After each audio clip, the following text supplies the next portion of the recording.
कैसे हैं आप गाइस। आज मैं आपको एक बहुत अच्छी कहानी सुना रही हूँ, बेईमानी का फल।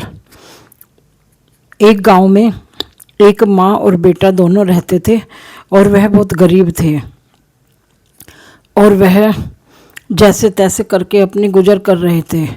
और उसके बाद बेटा साहूकार के पास गया और उसने कहा कि साहूकार कुछ पैसे उधार दे दीजिए। तो साहूकार ने कहा कि ज़्यादा ब्याज लगेगा। बेटे ने कहा कि कोई बात नहीं। तो थोड़े से पैसे वह उधार ले आया और उसमें उसने अपनी एक झुग्गी झोंपड़ी में रहते थे, उसमें थोड़ा सा काम कराया और कुछ पैसे अपने खाने के लिए रख लिए। और वह बेटे के नाम था मदन।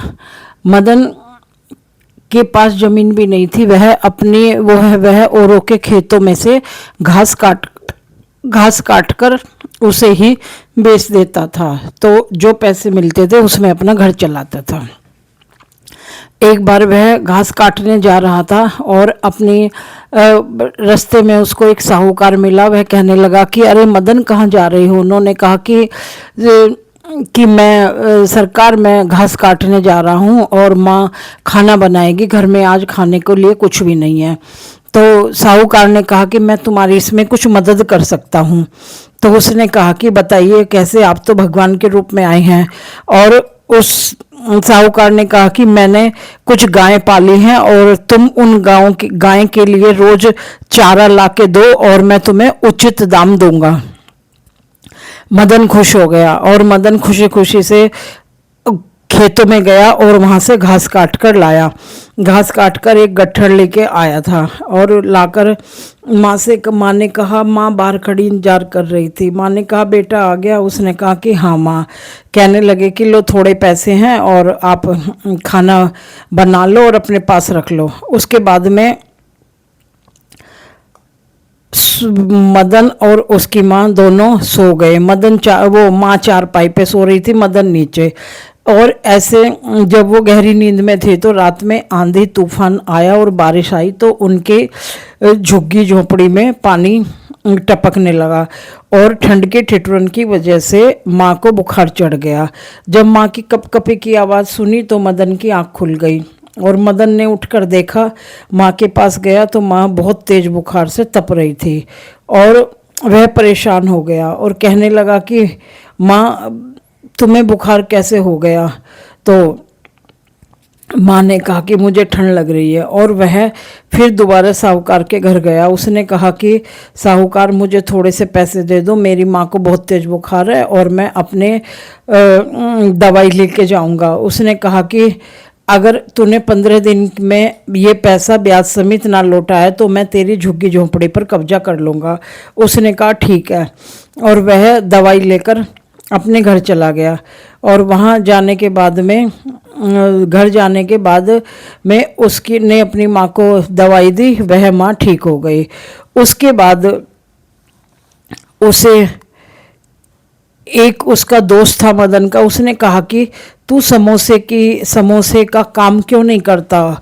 घास तो सर्दियों में गर्मियों में सूख जाती है तो तेरा कामकाज नहीं चल पाएगा, ना तेरा पेट भरेगा ना तेरी माँ का पेट भरेगा। तो मदन को ये बात अच्छी लगी। जो मदन के पास थोड़े से पैसे थे उसमें वो समोसे का सामान ले गया और माँ से कहने लगा, माँ हम नया काम करेंगे और चल तो जाएगा ना? माँ ने कहा बेटा विश्वास रखो। और क्योंकि घास तो टाइम पे वो गर्मी आती है सूख जाती है तो इसलिए वो तो काम नहीं चलेगा। और एक समोसे का काम ही ऐसा है जो 12 महीने चलता है। तो माँ और बेटा दोनों मिलकर समोसे बनाने लगे। टोकरा भर गया तो वह शहर बेचने चला गया और झाड़ू लगा के बिल्कुल साफ करके वह वहाँ बैठ गया। और 2-3 लोग उसकी दुकान पे आए। उसी के थोड़ा सा दूर एक समोसे की ठेली लगती थी। तो 1 दिन गया 2 दिन गया, उसका कोई भी समोसा नहीं बिका। वह बहुत परेशान था। और जो उसी के थोड़ी दूर चल के समोसे की ठेली थी उसके समोसे खूब बिकते थे। वह बड़ा खुश था तो कहने लगा कि तूने यहाँ समोसे की दुकान लगा के मेरा काम कम कर दिया। तो ऐसे उससे किलसता था। तो एक बुजुर्ग बाबा आए और उन्होंने वो पहले उसके जो दूसरे जो ठेली लगाता था उस पे उसके पास गए, कहा कि बेटा बड़ी भूख लगी है, समोसे दे दो। उसने कहा कि अभी टाइम नहीं है और मेरे पास कोई समोसे नहीं है, चिल्ला कर पड़ा उस पर। वह वापस चलने लगा तो उसे वो मदन की समोसे की वो टोकरा दिखाई दिया। वह वहाँ चला गया, जाकर उसने कहा बेटा कुछ समोसे मिलेंगे, मुझे भूख लग रही है। मदन ने 2 समोसे प्लेट में रखकर दे दिए कि लो बाबा खा लो, एक पानी की बोतल दे दी। बाबा उसे खा के तृप्त हो गए और बाबा ने उसको एक छोटी सी जेब में से निकाल के पोटली दी और बोला कि जब तुम समोसे बना लो और इन पे मसाला डालो तो इस मसाले में ये पोटली का मसाला मिला लेना, तो तुम्हारे समोसे दिन दोने रात चौगने तरक्की की तरह बिकेंगे। उसने कहा ठीक है बाबा, पर मन में शंका थी मदन के। वह घर आ गया। आने के बाद में उसने ऐसे ही करा, समोसे बनाकर उसमें वो मसाला में और वो पोटली में से मसाला निकाल कर मिला लिया और पूरे कमरे में इतनी अच्छी खुशबू फैल गई। जब वह टोकरी भर के चला तो सारे में इतनी खुशबू फैल गई कि लोग खिंचे चले आए और उसी की दुकान से समोसे ले लेकर टोकरी में से समोसे लेकर खाने लगे और इस तरह से उसके काफ़ी सारे समोसे बिक गए। वह बड़ा खुश हुआ। जो बराबर में ठेली वाला था उसकी दुकान पर कोई भी नहीं आया। वह किलसता रहा और इसने कहा कि मैं इसको सबक सिखाऊंगा। इसने मेरे समोसे की ठेली बिल्कुल बंद करवा दी। तो उसने कि मैं देखता हूँ ये क्या चीज़ समोसे में मिलाता है जो इसके समोसे इतने स्वादिष्ट बनते हैं।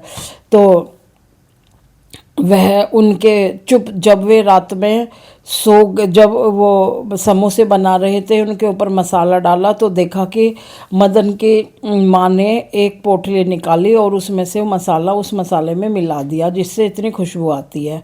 वह कहने लगा अच्छा ये राज है।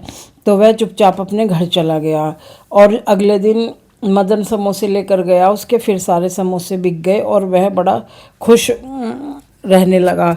उसके बाद में फिर उसने देखा कि मदन क्या नाम है वो जब माँ बेटा रात में सो गए तो वह आया और आकर धीरे से दरवाज़ा खोलकर उनके घर से उस मसाले को चोरी करके ले गया और कहा कि अब मैं देखता हूँ इसके समोसे कौन खरीदता है।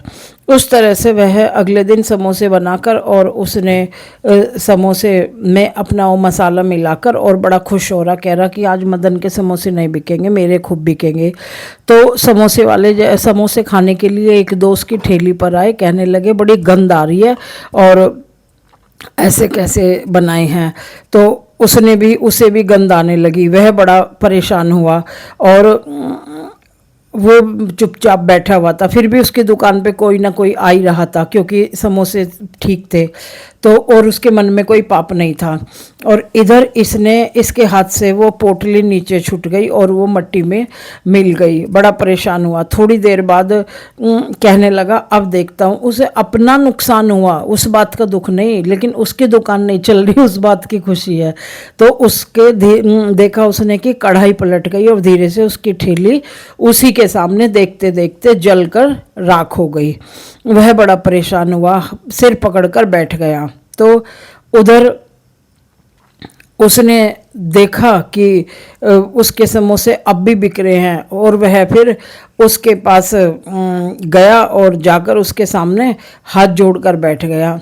कहने लगा कि मुझे माफ़ कर दो मदन, मेरे मन में पाप आ गया और रात को जब तुम सो गए मैं जाकर तुम्हारी चलती हुई दुकान को देखकर मुझे जलन हुई और मैं ऐसे ऐसे उठा लाया और आज देखो मुझे उसका फल मिल गया है और भगवान ने मेरा सब कुछ कार बिल्कुल बंद कर दिया और मैं सड़क पे आ गया।